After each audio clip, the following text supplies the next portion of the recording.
तो एक मीटिंग में यहाँ पर इकट्ठा होना था। तेलंगाना की खुशी थी, पहले कर्नाटक की खुशी, फिर तेलंगाना की खुशी। मकसद यह है कि देखिए इस महफिल में हमारे गिलबर्ट हिल दंगरवाड़ा हल्के के तमाम लोग यहाँ बैठे हैं, भले स्टेट तेलंगाना हो और कर्नाटक के बॉर्डर का हो, लेकिन यहाँ पर हर धर्म के मानने वाले मुसलमान भाई भी है, हिंदू धर्म के मानने वाले हैं, ईसाई धर्म के मानने वाले हैं, तो तमाम लोग एक साथ इकट्ठा हुए। कर्नाटक में इस बार में पिछले इलेक्शन में हम प्रचार के लिए गए थे, जवारगी वगैरह गुलबर्गा, ये जो तेलंगाना के बॉर्डर पे भाईचारा नजर आए, मोहब्बत नजर आई। वो दूसरे उत्तर नॉर्थ में ये माहौल नजर नहीं आया। इलेक्शन में हम लोग गए थे नॉर्थ में भी, कोई धर्म वर्म से लेकर कोई माहौल नहीं, वहां पर सभी एक साथ रहते हैं, मिलते जुलते हैं, तो बड़ा अच्छा लगा हमको। मैं सलीम भाई से कहता काश महाराष्ट्र में भी ऐसा हो, क्योंकि हम लोग एक सेक्युलरिज्म को मानने वाले लोग हैं, हम लोग कांग्रेस पार्टी को मानने वाले लोग हैं। कहीं मंदिर में तकलीफ आती है तो मुसलमानों को तकलीफ होना चाहिए, कहीं मंदिर में मस्जिद में तकलीफ आए तो हिंदू भाइयों को तकलीफ होना चाहिए, कहीं गिरजाघर में तकलीफ हो तो वही दलित भाई को तकलीफ होना चाहिए। ये माहौल हिंदुस्तान का रहा, ये मोहब्बत रही है। इलेक्ट्रिक का बिल देखो, पानी का फिर भी बिल कम है, लेकिन इलेक्ट्रिक का बिल और दीगर बिल, गैस सिलेंडर का देखो, आज से 2014 में जो 380-400 रुपए रेट हुआ करते थे, अच्छे दिन का स्वाब दिखाकर 1100 के ऊपर चले गए। जो लोग कहते हैं अच्छा दिन आने वाला है करके हुकूमत में आए, लोगों को लगा 380 में हो सकता है 250 हो जाए, लेकिन वो 1100 के ऊपर चले गए। तो ऐसे माहौल में हम लोग को डिस्कस करते हैं। तो एक तरफ तेलंगाना में ये बातें कांग्रेस पार्टी कर रही थी कि आपको 500 रुपए में गैस देंगे, आपके यहां पर एक बुजुर्ग घर में है, सबसे बड़ा तकलीफ तो बुजुर्गों का है, 60 साल के ऊपर देखने वाला कोई नहीं होता है।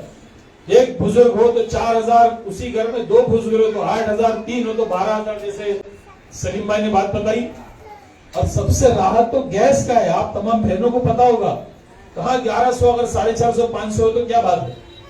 तो ये तो बिजली का बिल माफ हो, गैस सिलेंडर का रेट कम हो, 450-500 के अंदर गैस का सिलेंडर का दाम हो। यही हमारे तमाम लोग यहाँ पर अलग अलग मजहब के लोग यहाँ बैठे, अलग अलग धर्म के लोग बैठे हैं, लेकिन सबका मसला एक ही है, चाहे वो हिंदू भाई हो, चाहे मुस्लिम भाई हो, चाहे ईसाई भाई हो, चाहे सिख भाई हो, महंगाई तो सभी के लिए। ऐसा नहीं कि भाई कहीं मुस्लिम भाई तकलीफ में, हिंदू भाई तकलीफ में नहीं, हिंदू बहनें तकलीफ में नहीं, ईसाई भाई, सभी को महंगाई है। ऐसे माहौल में तो एक तरफ कांग्रेस पार्टी वो वादा कर रही थी वहां पर जो गरीबों के हक का 500 रुपए गैस, जो 60 साल के ऊपर के जो है उनको पेंशन, और ये तमाम चीज कांग्रेस पार्टी की तरफ से वादा किया जा रहा था। तो बीआरएस पार्टी जो है उन्होंने कहा आप वादा तो करते हो, कांग्रेस से कहा राहुल गांधी से वादा तो बहुत कर रहे हो, पैसा कहां से लाओगे आप? जाहिर सी बात है, हुकूमत सत्ता अगर किसी को करना पैसे के ऊपर करो कहां से, तो बहुत वादा आपने किया। तो बीआरएस पार्टी ने ये पूछी कि भाई ठीक है आप बहुत वादा कर रहे हो, पैसा कहां से लाओगे, सब्सिडी कहां से दोगे, गैस का दाम आधा कैसा करोगे, 4-4 हजार एक बुजुर्गों को दोगे कहां से, पैसा कहां से लाओगे? तो सिंपल बहुत अच्छे से एक जुमले में राहुल गांधी ने जवाब दिया, अडानी के जेब से निकालूंगा, अब आम आदमी तक पहुंचा दूंगा। सिंपल, अडानी के जेब में हाथ डालूंगा, आम आदमी तक पहुंचा दूंगा, दूसरा मैं अपने घर से थोड़ी लाना। एकदम सिंपल बातें राहुल जी ने कहा। दूसरा हम लोग कहीं गए, सलीम भाई, भाजपा का स्टेज था, वो चीख कर अयोध्या में राम मंदिर बन रहा है, आपको मुफ्त में राम मंदिर का दर्शन कराएंगे, आपको ये कराएंगे वो कराएंगे। अरे भाई पेट में खाना नहीं पुकार, राम मंदिर लेके आ रहा है, जिसको मंदिर जाना मंदिर जाएगा, कोई नेता की जरूरत नहीं है। और दक्षिण में हमने देखा, चाहे वो तेलंगाना हो, तमिलनाडु हो, चाहे कर्नाटक हो, केरल हो, सबसे ज्यादा मंदिर में जाने वाले, जो आस्था रखने वाले नजर आए, सबसे ज्यादा मस्जिद में इबादत करने वाले नजर आए, चर्च में जाने वाले नजर आए, लेकिन किसी के दिल में एक दूसरे के लिए नफरत नहीं। जितने लोग मुंबई में और उत्तर प्रदेश में मंदिर ज्यादा नहीं होगा, उससे ज्यादा लोग दक्षिण भारत में देखा हमने। सुबह सुबह जो सबको टीका लगा हुआ, घर से बाहर निकला हुआ। वैसे मस्जिद में फजर की नमाज में करते देखी हमने, चर्च पे लोगों ने देखा, लेकिन भाईचारा, एक दूसरे से नफरत नहीं। भाजपा को हमने देखा नफरत फैलाते हुए खड़े खड़े नफरत। अरे यहाँ गैस का सिलेंडर, एक तरफ आप बोलते हो मध्य प्रदेश में 450 करोगे, प्रधानमंत्री तो पूरे हिंदुस्तान का है, जहां इलेक्शन वहां कम करोगे तो पूरे मुल्क में कम क्यों नहीं कर रहे हो? यहाँ क्या है? ये कि हमारा मुंबई शहर और महाराष्ट्र का पाकिस्तान में, क्या बांग्लादेश में, ये भी तो हिंदुस्तान में, वहां इलेक्शन में तो पूरे इंडिया में ऐलान करना, प्राइम मिनिस्टर को इंडिया में ऐलान करना, पूरे इंडिया में मैं 450 रुपए गैस कर दूंगा, आप वहां मतदान कीजिए। लेकिन ऐसा नहीं है, जहां इलेक्शन है। और ये पैसा किसका है? अगर नगर सेवक कोई काम आपका गली का करता हो तो नगर सेवक अपने बाप के पैसे लाता है, आवाम का पैसे से होता है। आमदार करता है, एमएलए तो आवाम के पैसे से, खासदार काम करता है आवाम के पैसे से करता है। तो ये प्राइम मिनिस्टर के पास जो पैसा आता है, सबसे ज्यादा जो वाटा है, सबसे ज्यादा पैसा मुंबई शहर से जाता है। हिंदुस्तान में टैक्स है 60% से ज्यादा मुंबई शहर से जाता है। तो सबसे ज्यादा महाराष्ट्र से पैसा जाता है। तो मुझे पता है कि महाराष्ट्र जैसा स्टेट, जो हिंदुस्तान का अव्वल नंबर स्टेट है, बहुत कोशिश की जा रही है भाजपा की तरफ से गुजरात को अव्वल नंबर बनाने के लिए, लेकिन बहुत वक्त लगेगा। महाराष्ट्र अव्वल नंबर का स्टेट है। जब कर्नाटक और तेलंगाना पैसा दे सकता, कम कर सकता, तो महाराष्ट्र क्यों नहीं कम करे? महाराष्ट्र में पैसा कम क्यों न हो? तो तेलंगाना की खुशी के साथ साथ हम तमाम लोग डिस्कस किया, अनुसुईया जी से हमारी डिस्कशन हुआ कि क्यों ना हम मांग रखें यहां पर कि भाई जो इलेक्शन है, अभी कोई इलेक्शन का दौर नहीं है, मैं आपके यहां मीटिंग लिया सिर्फ खुशी के लिए, इलेक्शन पता नहीं कब होगा, क्योंकि आज ऐसा हालत है पूरे मुल्क पर, डेमोक्रेसी लोकतंत्र बचेगा कि वो भी नहीं पता है। मुंबई कॉर्पोरेशन में पिछले 2 साल से कोई इलेक्शन नहीं है, 2 साल से कॉर्पोरेशन में कोई इलेक्शन नहीं है। नाम के लिए म्युनिसिपल कमिश्नर बिठा दिया गया है, बोले कमिश्नर एडमिनिस्ट्रेशन बिठाया हुआ है, लेकिन एक मिनिस्टर, बीजेपी का एक मिनिस्टर जो खुद बड़ा बिल्डर है, मुंबई शहर का सबसे बड़ा बिल्डर, वो म्युनिसिपल कॉर्पोरेशन में ऑफिस लेके बैठ गया। म्युनिसिपल कॉर्पोरेशन में मिनिस्टर एमएलए का क्या काम? ये लोकल सेल्फ गवर्नमेंट बॉडी है। राजीव गांधी जी ने 74th अमेंडमेंट जब लाया था, 74th अमेंडमेंट, साफ जाहिर है कि गांव के अंदर अगर कोई बोरिंग की जरूरत है, गांव में अगर कोई रिंगल की जरूरत है, तो गांव का सरपंच तय करेगा। ये दिल्ली में बैठा हुआ या महाराष्ट्र के बैठा हुआ बाबू तय नहीं करेगा, गांव के आदमी तय करेगा। आपके दंगरवाड़ी विद्यार्थी, आपके लोग तय करेंगे, आपके नगर सेवक। पहले क्या था, नगर सेवक सरपंच के पास कोई फंड वगैरह होता नहीं था, वो खाली आपकी बात आगे तक पहुंचाना और वहां से जो फंड आएगा आपका काम करना। यानी छोटे छोटे काम के लिए महाराष्ट्र के कोने कोने में रहने वालों को मुंबई के मंत्रालय तक चप्पलें घिसनी पड़ती थी। लेकिन आदरणीय राजीव गांधी जी ने संशोधन लाया, कायदे में फर्क लाया और निचले तबके लोगों तक किस तरह सत्ता पहुंचाए। लेकिन यहाँ पर उल्टा हो रहा है। मुंबई कॉर्पोरेशन में इलेक्शन कराना था, 2 साल से कोई इलेक्शन नहीं करा रहा है। वहां पर जो है मुंबई शहर का सबसे बड़ा बिल्डर लोधा, वो जाकर बैठा हुआ है, म्युनिसिपल कमिश्नर को डरा दिया, अगर जरा भी तूता किया तो ईडी में तो अंदर कर दूंगा। हिंदुस्तान के इतिहास में पहली बार ऐसा है कि एडिशनल म्युनिसिपल कमिश्नर वो भेजा, उसके ऊपर एडिशनल म्युनिसिपल कमिश्नर के ऊपर बेईमानी का केस आखिरी पड़ा पुलिस स्टेशन में दर्ज है, और आज भी उसी कुर्सी में बैठा हुआ है। नहीं तो कम से कम ट्रांसफर तो करते जिसपे केस दर्ज है। आईएएस ऑफिसर पर आगरीपाड़ा पुलिस स्टेशन में केस दर्ज है कोविड के टाइम बेईमानी करने का, और उसी कुर्सी में बैठा। ऐसा भी नहीं कि वहां से ट्रांसफर करके और कहीं ले जाए। इसका मतलब सिर्फ ये कि डराने के लिए, हम अगर चाहे तो आपको उसी कुर्सी में बिठा सकते हैं, हम चाहे तो कभी भी आपको जेल में बंद कर सकते हैं। तो ये मैसेज देने के लिए, ताकि आला ऑफिसर, आईएएस ऑफिसर थोड़ा नीचे के ऑफिसर भी डर जाए। कमिश्नर को डराना कि तू अगर मेरी बात नहीं सुना तो ईडी में अंदर। एडिशनल कमिश्नर को लोगों को बताना, देखो केस होने के बाद इसी कुर्सी में बिठाइए, हमारी ताकत है। तो ये ताकत, इस ताकत में चूर हो गए। उनको लगता है कि हम करें सो कानून। इसी तरह म्युनिसिपल कॉर्पोरेशन के इलेक्शन करने की हिम्मत इन लोगों में नहीं है। तो वो लोग सत्ता में बैठे हुए, वो सिर्फ एक ही चाहते, मेरा ये मीटिंग करने का और एक मकसद है। देखिए साउथ इंडिया में आपको बता दूं, ऐसे ऐसे वाक्य हुए।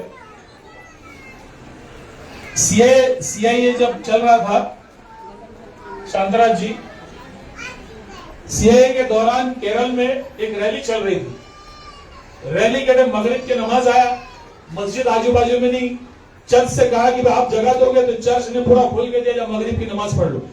इमामत के साथ मगरिब की नमाज वहां पढ़ी गई, यानी चर्च के अंदर। ये हिंदुस्तान में साउथ इंडिया में नजर आएगा। दूसरी तरफ आप मस्जिद के अंदर जमात से गरीब हिंदू बेवा वो अपने बच्चे की शादी के लिए दरखास्त करता है कि भाई हमारे गरीब शादी कराओ। मस्जिद में हिंदू शादी भी होती है और 10 तोला सोना भी दिया जाता है जमात की तरफ से। ये नजर आता है।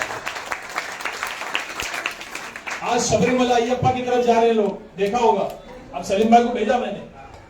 अय्यप्पा मंदिर जाने से पहले वावर की मस्जिद है, वहां पर जाते हैं लोग। पहले मस्जिद में आकर फिर आगे चले जाते हैं। तो साउथ इंडिया में जो मोहब्बत है उसको भी तकलीफ पहुंचाने का काम, उसमें भी दंगा भड़काने का काम, उसको भी हिंदू मुस्लिम सिख ईसाई करने का काम कर रहे हैं। लेकिन एक बॉन्ड है, एक मोहब्बत है जो वहां सफल नहीं हो पा रहा है। कोशिश बहुत हो रही है कि वहां भी फसाद हो, कोई दंगा हो। तो हमारे कहीं पर भी मैंने देखा खुद हमारे वतन में जब नई मस्जिद बनती है, नई मस्जिद का इनोग्रेशन शुरू होने से पहले वहीं के एक रस्म हो गया है। रिसम होता है ना, रस्म कैसा होता है? मस्जिद बनने मतलब मस्जिद के इनोग्रेशन से एक दिन पहले वहां जो मीठा दिया जाता है वो हिंदू भाइयों की तरफ से आता है, एक रस्म है। तो कहीं पर भी मंदिर का प्रोग्राम है तो मुसलमान भाइयों की तरफ से जो है वो पूरा हर चीज का इंतजाम किया जाता है। तो ये एक तरफ मंदिर और मस्जिद बनता है तो एतराफ के मोहल्ले के लोग खुश होते हैं। ये नहीं सोचता कि मैं हिंदू हूं, मुझे मस्जिद से क्या मतलब है, मैं मुसलमान हूं, मुझे मंदिर से क्या मतलब है। उनको लगता हमारे मोहल्ले में कोई चीज है तो उनको सपोर्ट करो। और दूसरी तरफ देखिए राम मंदिर का इनोग्रेशन होने वाला, पता चला कि 21 तारीख 22 तारीख को पूरे मुल्क में माहौल, डरा हुआ माहौल, कोई घर से बाहर मत निकलो, ट्रेन में मत जाइए, व्हाट्सएप में फोन आ रहा, ट्रेन में मत जाइए, एक साथ मत जाइए। अरे खुशी का मौका होना चाहिए तो घर घबराहट खौफ ऐसा माहौल खड़ा कर दिया। आप डरो, आप डर के जियो। जो हम बोले वही कायदा। एक तरफ कहीं इबादत का कहीं इनोग्रेशन हो तो आदमी खुश होना चाहिए। कोई मंदिर बनता हमारे एरिया में तो मुझे खुश होना चाहिए, भाई मेरे भाइयों के लिए अच्छी चीज बन रही है। कोई मस्जिद बन रहा है तो आपको खुश होना चाहिए। लेकिन एक मंदिर का इनोग्रेशन और पूरे मुल्क में माहौल खराब, डर का माहौल पैदा कर दिया। ट्रेन से जाना नहीं, ऐसा जाना नहीं, ये जाना नहीं। ये हिंदुस्तान हमें नहीं चाहिए। हमें वो हिंदुस्तान से जो मैंने शुरू में बताया है, काश इस मुल्क में ऐसी फिजाई हो, मंदिर जले तो रंज मुसलमानों को हो और पामाल न हो पाए कहीं मस्जिद की आबरू। ये रंज मस्जिद के निगवाह को भी, मंदिर के निगवाह को भी। तो ये माहौल हम चाहते हैं। तो अब ये जो माहौल खराब करने की कोशिश की जाएगी, जैसा इलेक्शन नजदीक आएगा तो हम माहौल खराब करने की कोशिश की जाएगी। हम लोग गिलबर्ट जू गली में यहाँ पर कई सालों से मोहब्बत से रहते हैं, प्यार मोहब्बत से रहते हैं। मोहब्बत कायम रखना चाहिए। आज भी कोई भी फसाद कराने की कोशिश करेगा। मैंने कहा कि 3 पार्टी के मीटिंगों में गए, कांग्रेस के पार्टी तेलंगाना में बताई गरीबों को क्या देगा, बीआरएस ने पूछा आप पैसे कहां से लाओगे, और भाजपा लोग शुरू है मंदिर मंदिर मंदिर मंदिर चलो मंदिर चलो मंदिर चलो। अरे भाई यहाँ सब लोग है, सब मंदिर को मानने वाले हैं, मस्जिद को मानने वाले हैं। मुझे अगर ईशा की नमाज चाहिए तो मुझे कोई लीडर के बोलने की जरूरत नहीं, हर मस्जिद में आके नमाज पढ़ सकता हूँ। मैं कोई लीडर के बोलने पे नहीं जाने वाला हूँ। मेरा अगर आस्था है तो मस्जिद में आके पढ़ सकता हूँ। किसी को मंदिर जाना हो मंदिर चले जाएगा। अगर अयोध्या जाना तो इतना तो आदमी के पास है, टिकट कटवा के जा सकता है, कोई भीख के लेके जाने की जरूरत नहीं है। ये तमाम चीजें, आदमी भूख की बात करता है तो आपको मंदिर की बात करनी है। आगे चलेगा, जैसा इलेक्शन करीब आएगा माहौल खराब करने की कोशिश की जाएगी। तो हमको जो मोहब्बत से हम रहते हैं, चाहे बाहर कुछ भी हो जाए, यही मोहब्बत जो आज मुझे दिख रहा है, मुझे बड़ी खुशी हो रही है। टोपी पहना आदमी भी है, तिलक लगाया आदमी भी। हमारी बहनें यहाँ पर टीका भी लगाए, हमारी बहनें बुरखाई पहन के आए। ये अंधेरी की शान है, ये जब तक रहेगा शान ही रहेगा। हमारे चेहरा लगा हुआ, टोपी लगा भाई है तो तिलक लगाए आदमी, मोहब्बत से बैठे। ये मोहब्बत अंधेरी में हमेशा होनी चाहिए। मैं यही कहूंगा कि लेकिन तेलंगाना में आप तमाम लोग, मुझे पता है कि यहाँ से बहुत लोग गए थे तेलंगाना ट्रेन भर के। कृष्णा ने बताया मुझे, मंसूर ने बताया, बहुत लोग गए। तो वो तमाम लोगों का मैं शुक्रगुजार हूँ। इसलिए नहीं कि तेलंगाना में सत्ता आई, इसलिए कि हिंदुस्तान में ऐसे माहौल में एक रुख बताया आपने। इस मुल्क पे जहां फिजा खराब करने की कोशिश की जा रही है, जहां फसाद करके इलेक्शन सत्ता हासिल करने की कोशिश की जा रही है, वहां पर एक नई दिशा आपने बताई कि हमें नहीं चाहिए भाई ये मंदिर मस्जिद का झगड़ा नहीं चाहिए। जहाँ मोहब्बत आती है, क्योंकि राहुल जी ने बोला है कि मोहब्बत की दुकान नफरत के बाजार में मोहब्बत की दुकान। तो हम तमाम लोगों को यही भाईचारे में रहना है। फिर एक बार खास करके थैंक यू तेलंगाना। संजय निरुपम जी को भी आना था, लेकिन वो कल से इतना बीमार पड़ गए, आवाज भी नहीं निकल रही, बुखार आ गया उनको। मैंने कहा कि मत जाइए, आप आराम कीजिए। तो ये थैंक यू तेलंगाना है। तेलंगाना का हम महाराष्ट्र के लोग शुक्रगुजार करते हैं, शुक्र अदा करते हैं, क्योंकि आपने इस मुल्क को वो चीजें को ठुकरा दी जो गुमराह करने की चीजें थी। मंदिर मस्जिद वाली चीजें जो फसाद लगाने की चीजें, उसको आपने ठुकराए और डेवलपमेंट जो जरूरत की चीजें उसको आपने अपनाया। बहुत कोशिश की गई थी आपको वर्गलाए, लेकिन आप वर्गलाए नहीं। तेलंगाना के तमाम लोगों को महाराष्ट्र की सरजमी से, मुंबई की सरजमी से, क्योंकि मैं कहता हूं कि तेलंगाना के हमारे भाई बहनों का खास करके शुक्रिया, क्योंकि आपने इस मुल्क पर सेक्युलरिज्म को बरकरार रखा। आपने बहुत जबरदस्त जो है पूरे हिंदुस्तान को पैगाम दिया। ये कहते मैं अपनी बात को खत्म करता हूं और यहाँ उपस्थित तमाम साथियों का मैं शुक्रगुजार हूं, शुक्रिया अदा करना चाहूँ। बहुत बहुत शुक्रिया, धन्यवाद।